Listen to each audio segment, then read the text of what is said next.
സ്വാമിയേ ശരണമയ്യപ്പ. ഹരിഹരസുതനാനന്ദ ചിത്തനയ്യപ്പ സ്വാമിയേ ശരണമയ്യപ്പ. അങ്ങനെ ഈ വർഷം മണ്ഡലകാലം ആരംഭിക്കാൻ എഴുതിയ സമയവുമില്ല. അതിനു മുമ്പ് തന്നെ ശബരിമല ക്ഷേത്രത്തിൻ്റെ പേരിൽ ഒരിക്കൽ കൂടി വിവാദം കത്തിയുയരുന്നു. നേരത്തെ ശബരിമലയിൽ യുവതികളെ കയറ്റുന്ന സുപ്രീം കോടതി വിധിയായിരുന്നു കാരണമെങ്കിൽ ഇപ്പോൾ അതല്ല.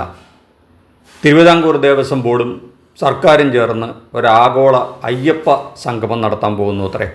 വിശ്വാസികളുടെ ഒരാഗോള സംഗമം, അയ്യപ്പ വിശ്വാസികളുടെ ഒരു ആഗോള സംഗമം. ഈ വിവരം ശ്രീ വി എൻ വാസവൻ ദേവസ്വം മന്ത്രി നാട്ടുകാരെ അറിയിച്ചു, ഇങ്ങനൊരു സംഗമം നടക്കാൻ പോകണമെന്നുള്ള കാര്യം. ഇത് കേട്ട പാതി നേരത്തെ ശബരിമല വിഷയം സുവർണാവസരമാക്കി കരുതിയിരുന്ന വിഭാഗം ആകെ സടകുടഞ്ഞെഴുന്നേറ്റു. അടുത്ത വർഷം തെരഞ്ഞെടുപ്പ് നടക്കാൻ പോവല്ലേ, ഇത് തന്നെയാണ് പറ്റിയ അവസരമെന്ന് കരുതി ഓരോരുത്തരായി പുറത്തേക്ക് വന്നു. ആദ്യം BJP വന്നു, വിശ്വ ഹിന്ദു പരിഷത്ത് വന്നു, മറ്റ് ചില സംഘടനകളൊക്കെ ഇതിനെ എതിർപ്പറിയിച്ചത്രേ. അതിന് കാരണങ്ങൾ പലതാണ് പറയുന്നത്.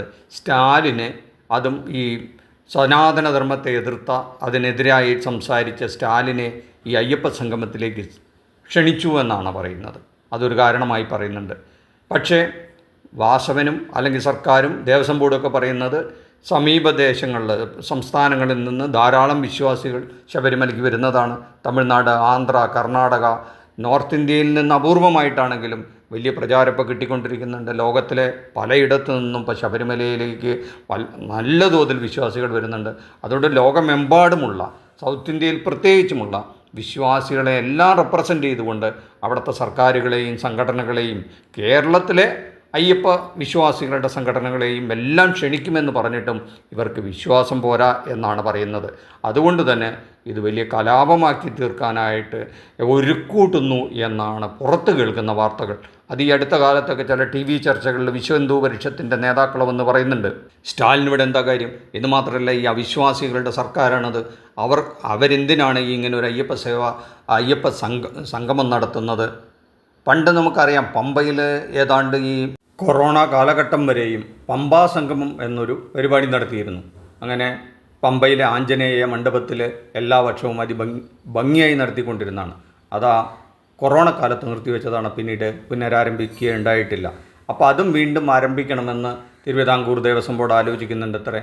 അതിൻ്റെ കൂട്ടത്തിൽ ഇങ്ങനെ ഒരു ലോക അയ്യപ്പ മഹാസംഗമം നടത്തണമെന്നും ആലോചിക്കുന്നുണ്ട്. ശബരിമലയുടെ കീർത്തിയും അവിടുത്തെ സൗകര്യങ്ങളെ പറ്റിയും എന്തെല്ലാം ഡെവലപ്മെൻറ്റാണ് ഇനി അവിടെ വരുത്തേണ്ടതെന്നതിനെ പറ്റിയൊക്കെ ഒന്ന് വിശ്വാസികളുമായി ചർച്ച ചെയ്യാനും സംഘടനകളുമായി ചർച്ച ചെയ്യാനൊക്കെ ഈ ദേവസ്വം ബോർഡ് ഒരുങ്ങുന്നു എന്നാണ് റിപ്പോർട്ടുകൾ പറയുന്നത്.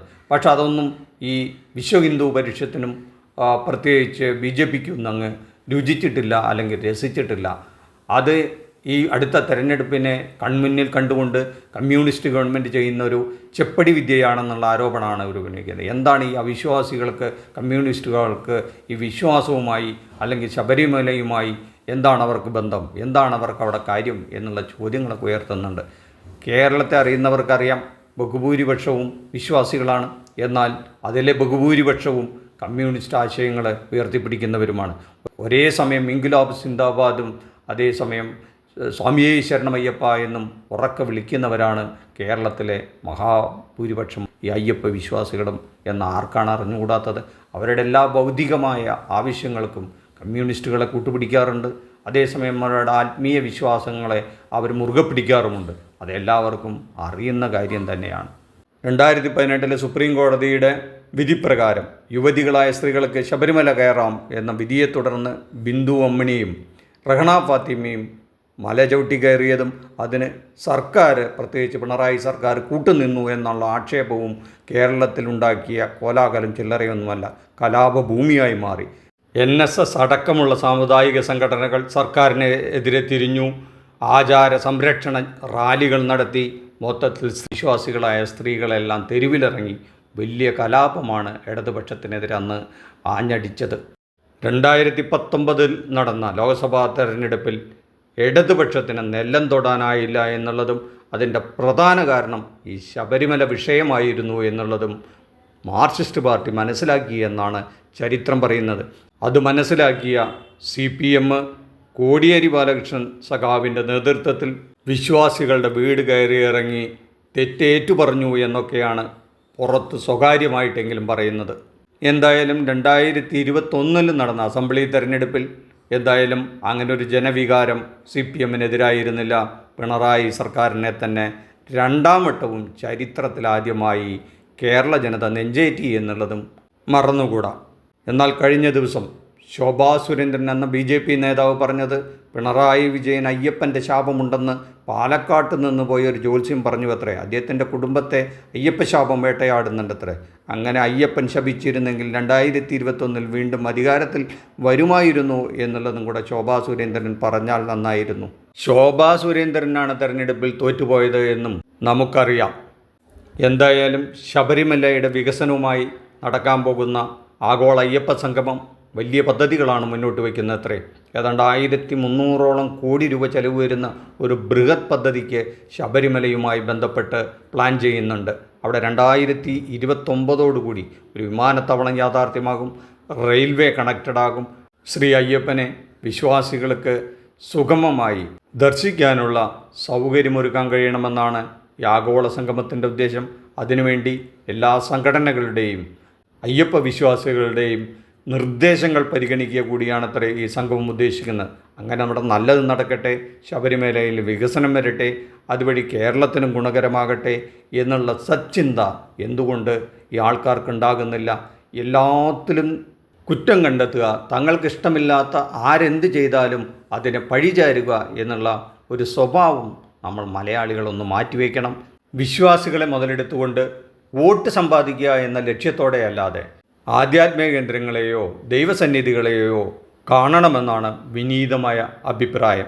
3 നേരവും അമ്പലത്തിൽ പോയി അല്ലെങ്കിൽ പള്ളിയിൽ പോയി പ്രാർത്ഥിച്ച വിശ്വാസിയായി പുറത്തിറങ്ങി അധർമ്മം മാത്രം കാണിക്കുന്ന വിശ്വാസികളെക്കാൾ എത്രയോ നല്ലതാണ് ദൈവവിശ്വാസി അല്ലാത്ത ഒരാൾ മാനവ സേവ ചെയ്യുന്നുണ്ടെങ്കിൽ അതിൽ പരം മഹനീയമായ കാര്യം മറ്റെന്താണുള്ളത്?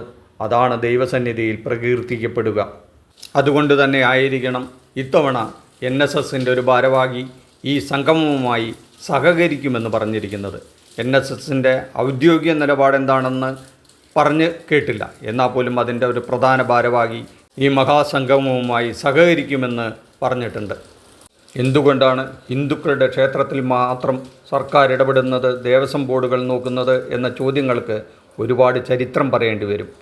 കേരളത്തിലെ സ്വത്തുവകകളെല്ലാം തന്നെ ക്ഷേത്രങ്ങൾക്ക് കീഴിലായിരുന്നു എന്ന കാര്യം മറന്നുകൂടാ. അന്ന് നാട്ടിലെയും നാട്ടുകാരുടെയും നികുതിപ്പണം കൊണ്ട് നാടുവാണിരുന്ന രാജാക്കന്മാരാകട്ടെ ഈ ക്ഷേത്രങ്ങളെ കേന്ദ്രീകരിച്ചായിരുന്നു പ്രധാനമായും സ്വത്തുക്കളെല്ലാം സ്വരുക്കൂട്ടിയിരുന്നത്. അതിൻ്റെ ചരിത്രം പറയണമെങ്കിൽ ഒരുപാട് കഥകളും ഒരുപാട് വീഡിയോകളും ചെയ്യേണ്ടതുണ്ട്. അതുകൊണ്ട് ദയവേത് വിശ്വാസികളായ അയ്യപ്പ ഭക്തന്മാർ അവിടുത്തെ വികസനത്തിന് വേണ്ടി സർക്കാരും ദേവസ്വം ബോർഡും ചെയ്യുന്ന ഈ സൽപ്രവൃത്തിയോട് അല്ലെങ്കിൽ ഈ മഹാസംഗമത്തോട് സഹകരിച്ച് നിർദ്ദേശങ്ങൾ നൽകി കാനനവാസനായ ശ്രീ അയ്യപ്പനെ എല്ലാ വിശ്വാസികൾക്കും സുഗമമായി സന്ദർശിക്കാനുള്ള സൗകര്യം വരും കാലങ്ങളിൽ ഉണ്ടാകട്ടെ എന്ന് ആശിക്കുന്നു, ആഗ്രഹിക്കുന്നു, പ്രാർത്ഥിക്കുന്നു. സ്വാമിയേ ശരണമയ്യപ്പ. ഈ വീഡിയോ ഇഷ്ടപ്പെട്ടെങ്കിൽ ലൈക്ക് ചെയ്യുക, ഷെയർ ചെയ്യുക. ഈ ചാനൽ ഇതുവരേക്കും സബ്സ്ക്രൈബ് ചെയ്തില്ലെങ്കിൽ ഒന്ന് സബ്സ്ക്രൈബ് ചെയ്ത് ബെല്ലൈക്കൺ ഒന്ന് എനാബിൾ ചെയ്ത് വയ്ക്കുക. Thank you.